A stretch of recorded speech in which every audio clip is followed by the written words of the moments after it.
작년 10월 말경부터 매일 묵상 말씀을 신명기를 나누어 오고 있습니다. 매일 새벽 기도회 때에 그 묵상 말씀을 가지고 함께 나누고요. 그리고 매일 아침 7시가 되면 교회 단체 대화방을 통해서 새벽 기도 때의 영상과 함께 그 말씀을 공유하고 있습니다. 벌써 신명기도 막바지에 접어들었습니다. 아마 다음 주, 이번 주 지나고 다음 주면 신명기 본문이 다 끝날 것 같습니다. 사실 오늘 나눌 말씀이 신명기 28장이거든요. 아직 읽지는 않았는데 신명기 28장을 사실은 지난주 화요일과 수요일에 매일 묵상을 통해서 나누었던 말씀입니다. 그래서 꾸준히 매일 묵상 말씀을 함께 해오고 있는 분들이라고 하면 이미 오늘 함께 나눌 이 본문에 대한 오리엔테이션이 되어 있으리라고 생각합니다. 오늘은 본문에 대해서 좀 더 구체적이고 확장해서 은혜를 나눌까 합니다. 신명기에 관한 말씀을 나눌 때마다 제가 반복해서 말씀드렸던 것 같습니다. 신명기라고 했을 때의 신명은 계명을 거듭 되풀이한다라는 뜻이다라는 사실을 여러 번 말씀드렸습니다. 430년 동안이나 이집트에서 종살이하던 이스라엘 백성들이 모세의 인도 아래 20세 이상의 남자들 장정만 60만 명이 출애굽했었습니다. 그런데 그들 출애굽 세대는 불행스럽게 광야에서 모두 엎드려져 죽었습니다. 히브리서 기자는 그들이 하나님의 말씀에 불순종해서 죽었다고 증언합니다. 이 새로 태어난 2세대들이 1세대들은 다 죽고 40년 광야 생활에 새로 태어난 2세대들이 하나님이 약속하신 젖과 꿀이 흐르는 약속의 땅 가나안 땅에 들어가게 됐습니다. 이제 모세는 요단강만 건너면 가나안에 들어가게 되는 이 출애굽 2세대들에게 그들이 어떻게 해서 여기까지 오게 되었는지 그 출애굽 과정에서 베푸신 하나님의 은혜를 상기시키면서 출애굽 1세대들이 시내산에서 받았던 하나님의 율법을 다시 그들에게 들려줌으로써 너희들도 가나안 땅에 들어가면 하나님이 주신 이 말씀을 순종해야 된다라고 강하게 역설하고 강조하는 그런 내용들로 이루어져 있습니다. 사실 아시다시피 모세조차도 가나안 땅에 들어가지 못했습니다. 이 가나안 땅에 들어가지 못하게 된 모세에게는 마지막 이 요단강 동편에 있는 모압 평지에서 이 말씀을 전할 때 모세에게는 유언과도 같은 고별 설교였다고 말할 수 있습니다. 그러니 모세가 이 신명기의 말씀을 지금 출애굽 2세대들에게 말씀을 전할 때 얼마나 애타는 가슴, 얼마나 애타는 심정으로 이 말씀들을 선포했겠는지는 미루어 짐작이 됩니다. 보통 이스라엘 영토의 경계를 말할 때 단에서 브엘세바까지라고 말을 합니다. 단은 팔레스타인 저 최북단의 지명 이름이고요. 브엘세바는 요 밑에 최남단의 지역입니다. 그러니까 단에서 브엘세바까지라는 명칭을 통해서 이스라엘 영토가 거기다라고 하는 표현입니다. 그런데 우리가 지난주에도 신명기 말씀을 나눴죠. 기억나시죠? 신명기 8장의 말씀이었는데 그때 이스라엘 백성들에게 모세가 이스라엘 백성들을 이 세겜이라는 지역에 모아서 말씀을 전했다고 했잖아요. 그 세겜이라는 지역이 어디냐면 저 지도를 보십시오. 맨 위측과 맨 아래측 화살표가 있는데 맨 위에는 단을 가리키는 그 표시고요. 밑에가 브엘세바입니다. 그리고 가운데 노란색으로 표시되어 있는데 좀 보이시나요? 우측이 그걸 확대한 그 지도입니다. 그 가운데가 보십시오. 정중앙입니다. 거기에 세겜이라는 땅이 있는데요. 그 세겜이라는 땅에 지도상으로 보면 북쪽과 남쪽에, 세겜에서 보면 동쪽과 서쪽에 두 개의 산이 있습니다. 그러니까 세겜은 이스라엘 영토의 거의 중앙이고요. 그리고 이 세겜의 좌우측에 그리심산, 에발산이라는 두 산이 있습니다. 그런데 바로 앞장 27장을 보면 모세가 이스라엘 백성들에게 명령합니다. 두 가지를 명령하는데 가나안 땅에 들어가면 반드시 두 가지를 해라. 그걸 먼저 해라라고 말했어요. 첫 번째가 뭐냐면 율법을 새긴 돌비를 방금 말씀드린 에발산에다가 세우라는 겁니다. 그리고 에발산에 세우고 거기에 돌로 만든 제단을 축조한 다음에 거기서 제사를 드리라라고 말합니다. 그것은 그들의 신앙을 결단하라라는 말이 되겠지요. 또 하나를 명령했는데 뭘 명령했냐면 너희들이 이 요단강을 건너서 가나안 땅에 들어가면 이스라엘이 12지파잖아요. 근데 12지파를 6지파식으로 두 그룹으로 나누라는 겁니다. 그래서 그 두 그룹으로 나눈 6지파씩을 한 그룹 6지파는 세겜 좌편에 있는 그리심산에 서게 하고 한 그룹 6지파는 세겜 우편에 있는 에발산에 서게 하라는 겁니다. 그 다음에 어떻게 하라고 했냐면 레위인들로 하여금 큰 소리로 하나님의 백성들을 향해서 좌우편에 있는 12지파인을 향해서 이쪽에는 복, 이쪽에는 저주를 선포하기 위해서 그 양쪽에 있는 그 백성들에게 하나님의 말씀을 선포하라고 합니다. 그러면 백성들은 레위인들이 말씀을 선포하면 아멘 하고 화답하라고 명령합니다. 그런데 27장을 보면 말이죠. 어찌어찌하면 저주를 받을 것이라는 선포만 있을 뿐이지 어찌어찌하면 복을 받을 것이라는 선포는 없습니다. 그러고 나서 오늘 본문 28장이 펼쳐집니다. 28장은 신명기 28장은 별명이 붙어 있어요. 복과 저주의 장이라는 이 별명이 붙어 있습니다. 실제로 이 본문 28장은 방금 말씀드렸는데 앞에 27장에서 그리심산과 에발산에서 행한 복과 저주의 선포 의식의 연장선상에서 주어진 말씀입니다. 여러분, 새해가 되면 우리가 가장 많이 하는 말이 뭡니까? 새해 복 많이 받으십시오, 이 말이죠. 예, 아직도 우리가 1월 달이라서 오랜만에 만나신 분들을 보면 그렇게 인사를 나눕니다. 그래요. 누구나 복을 받기 원합니다. 그것도 복을 많이 받기를 원합니다. 그렇기 때문에 우리가 서로 축복하는 것은 복되고 아름다운 일이지요.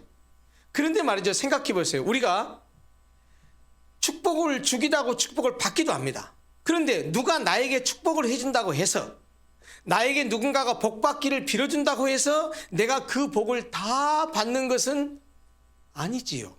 그럼 얼마나 좋겠습니까? 우리가 그런 말을 하죠. 복을 받으려면 복을 받게 행동해야 된다. 쉬운 말로 말하면 복 받으려면 복 받을 짓을 해라 라고 말을 하잖아요. 그래요, 맞아요. 복을 받으려면 복 받을 짓을 해야 됩니다. 복 받을 짓은 하지 않고 복 받을 행동을 하지 않고 복만을 받으려고 한다고 한다면 사실 노력하지 않고 무엇을 얻으려는 불안단과 같은 사람이죠. 그러면 누구나 다 복 받기를 원하고 새해가 되면 새해 복 많이 받으십시오 이렇게 축복하는데 우리가 정말 그렇게 복을 받으려면 구체적으로 무엇을 어떻게 해야 될까요? 성경은 특히 오늘 우리가 읽은 본문은 우리가 복을 받으려면 어떻게 해야 하는지를 우리가 복 받을 수 있는 길을 너무나 명백하게 가르쳐 줍니다.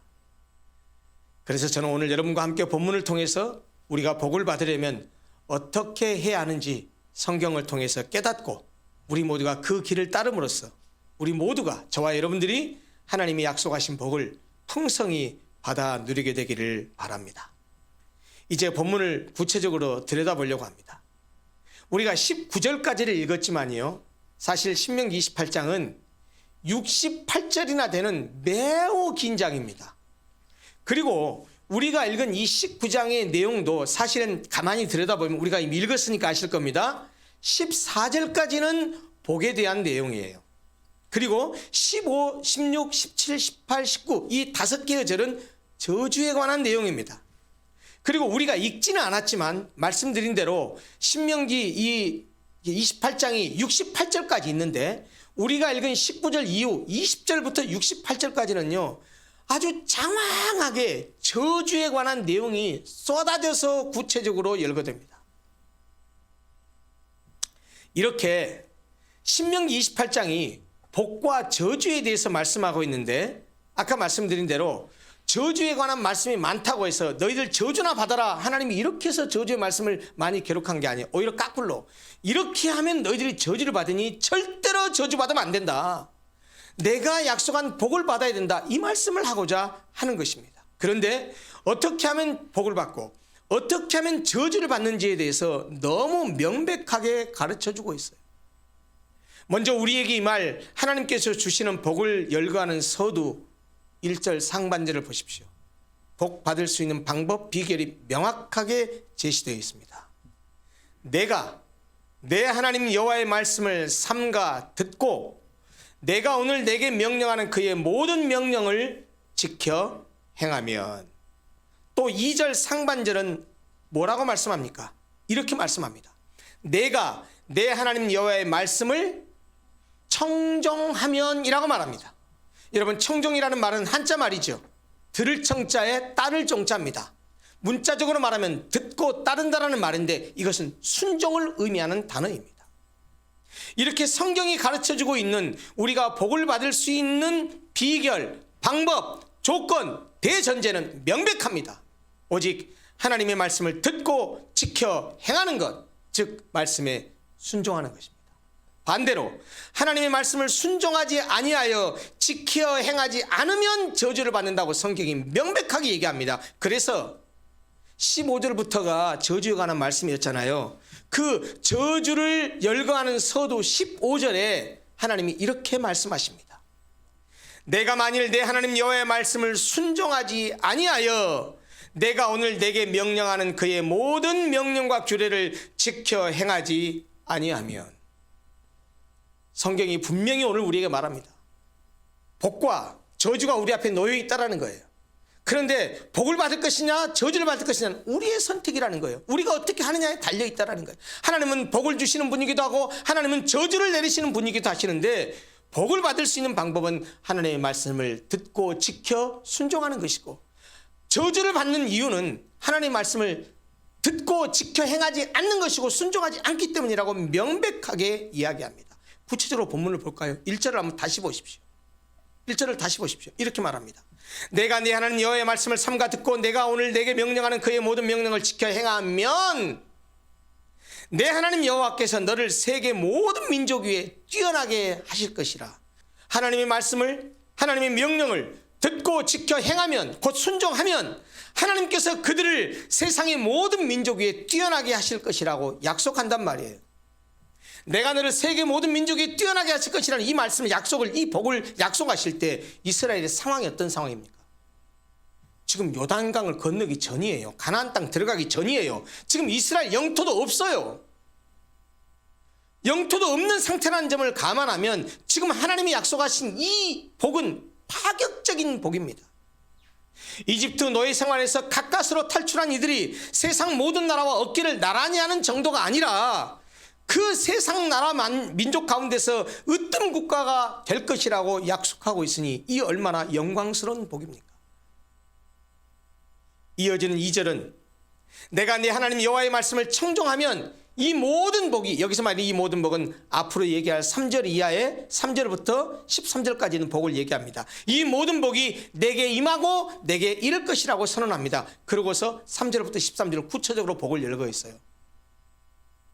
간략히만 말씀드리죠. 3절을 보십시오.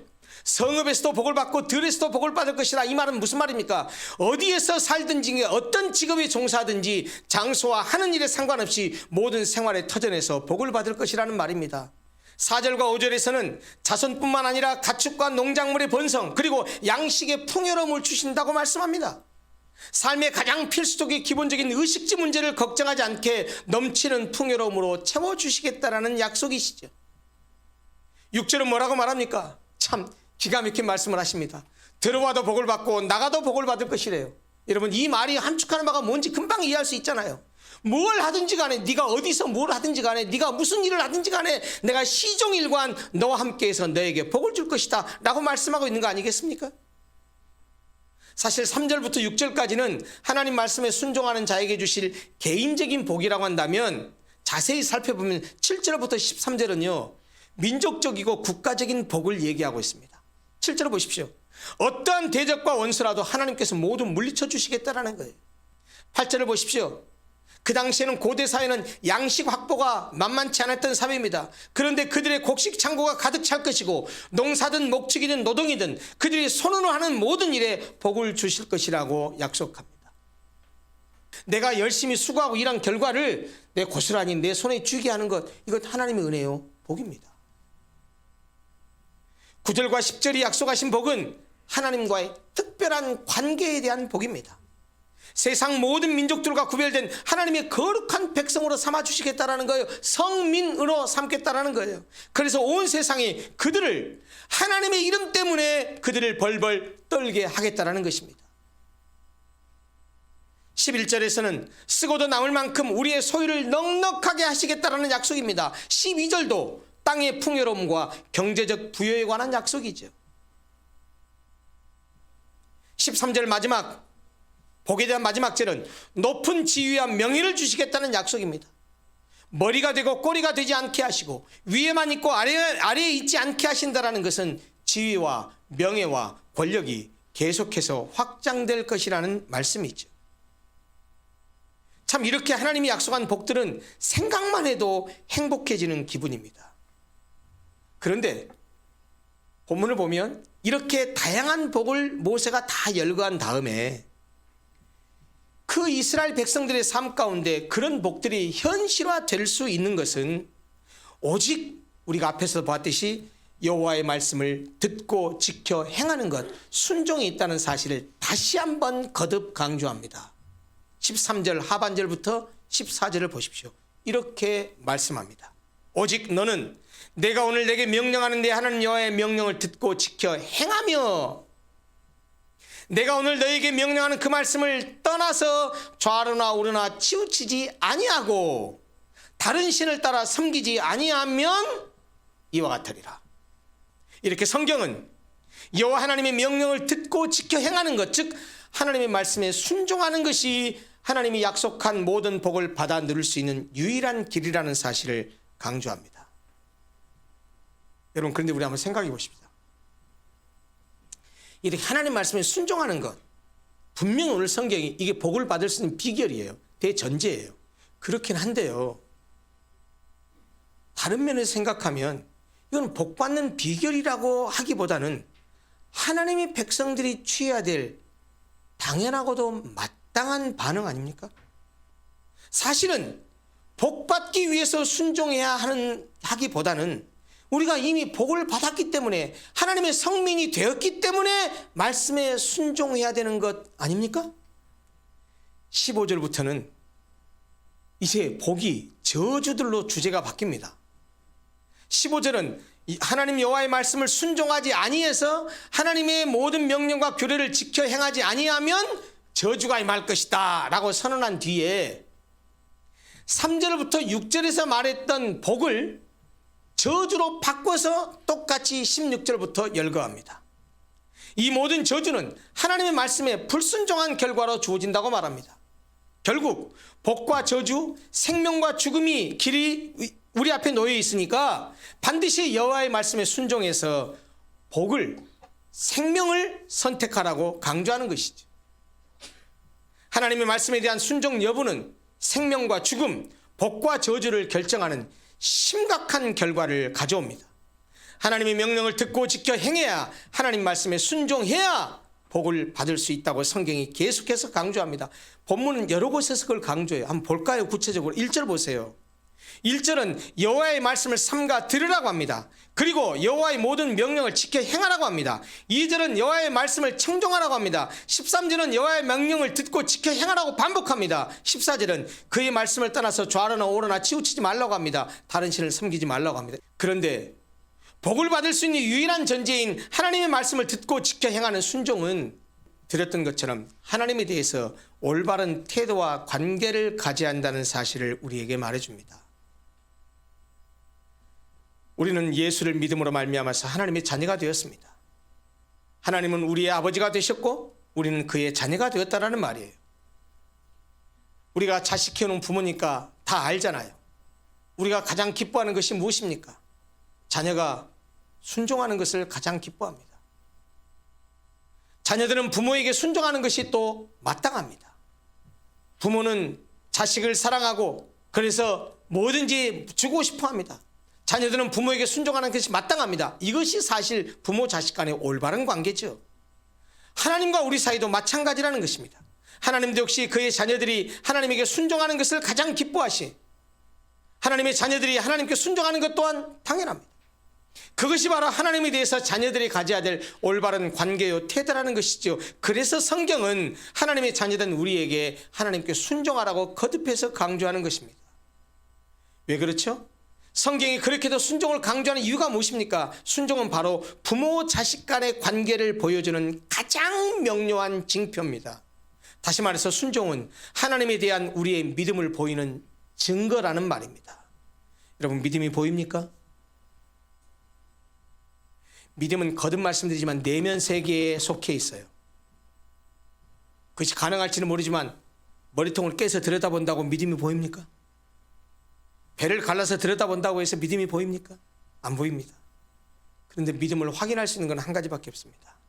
하나님의 말씀에 대한 순종을 통해서만 확인할 수 있습니다. 문제는 그러면 우리가 하나님께 순종해야 된다면 무엇을, 어떻게, 어떤 자세로 순종해야 될까요? 오늘은 제가 두 가지만 말씀을 드리고 설교를 마무리하려고 합니다. 첫째, 마음에서 우러나는 순종을 해야 됩니다. 순종은 형식이 아니라 마음의 문제입니다. 마음에서 우러난 순종이 아니라 마지못해서 억지로 하는 순종은 순종이 아닙니다. 겉으로는 분명히 하나님의 명령대로 행하고 말씀에 부합하는 행위를 했다고 해도 그것이 마음에서 우러난 것이 아니라면 순종도 아니고 믿음도 아닙니다. 마지못해서 한다고 한다면 그건 겉으로 보면 분명히 예배를 드리고 11조하고 봉사하고 하는 것이지만 그건 하나님이 기뻐 받으시는 모습이 아니라는 것입니다. 하나님은 마음에서 우러나는 순종을 기뻐하시고 바로 그렇게 순종하는 이에게 복을 주십니다. 두 번째, 온전히 순종해야 합니다. 출애굽 1세대가 60만 명이 나왔다고 했잖아요. 남자들 장정만. 다 죽었어요. 가나안 땅에 들어간 사람 딱 두 사람입니다. 아시죠? 여호수아와 갈렙.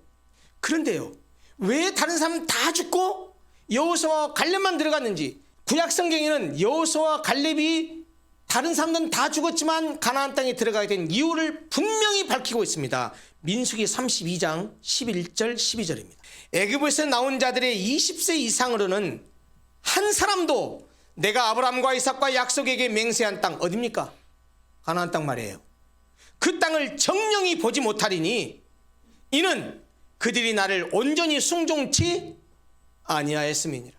다만 그니스 사람 여분네 아들 갈렙과 눈의 아들 여호수아는 볼 것은 뭘 봐요? 그 가나안 땅 말이에요. 다른 사람들은 보지 못하지만 이 두 사람은 보게 될 것은 왜요?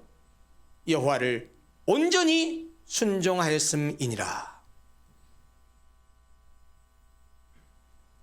하나님을 순종하되 온전히 순종해야 됩니다. 그럼 온전히 순종한다는 말이 무슨 말입니까? 하나님 말씀 앞에서는 내 생각을 완전히 내려놓고 따르라는 것입니다.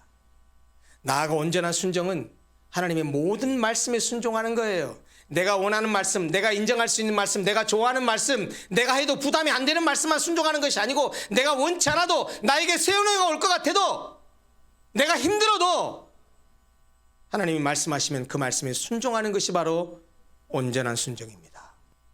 하나님이 명령하시면 그 말씀대로 모든 일에 순종해야 됩니다. 말씀을 마치려고 합니다. 오늘 우리가 보았던 이 하나님이 약속하신 이 복을 풍성히 받아 누리셨으면 좋겠습니다. 저주는 절대로 받으면 안 됩니다. 성도들 중에 한 사람도 저주를 받으면 안 됩니다. 그런데요, 복을 받는 방법은 너무 단순하잖아요. 복 받는 길은 한 가지밖에 없어요. 하나님의 명령을, 하나님의 말씀을 듣고 지켜 행하는 것입니다. 순종하는 것입니다. 순종하면 복 받습니다. 마음과 성품을 다해서 기쁘게 순종하십시오. 억지로 끌려가지 마시고 기쁘게 하십시오. 하나님께서 명한 모든 말씀에 온전히 순종하십시오. 내가 하고 싶은 것, 내가 해도 부담 없는 것만 하려고 하지 마시고 온전히 순종하십시오. 사랑하는 성도 여러분, 2023년은 우리 모든 성도들에게 복이 풍성히 넘치는 한 해가 됐으면 좋겠습니다. 말씀에 순종하고 삽시다. 온전히 순종하십시다. 그래서 풍성히 복받는 여러분들이 되셨으면 좋겠습니다. 오늘 복에 관한 말씀을 제가 마지막에 한 번 더 본문을 읽어드리는 것으로 설교를 마무리합니다.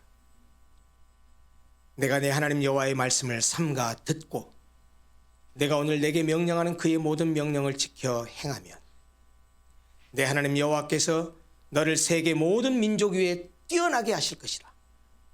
내가 내 하나님 여호와의 말씀을 청종하면 이 모든 복이 내게 임하며 내게 이르리니 성읍에서도 복을 받고 들에서도 복을 받을 것이며 내 몸의 자녀와 내 토지의 소산과 내 짐승의 새끼와 소와 양의 새끼가 복을 받을 것이며 내 광주리와 떡반죽 그릇이 복을 받을 것이며 내가 들어와도 복을 받고 나가도 복을 받을 것이니라. 아멘. 기도하겠습니다.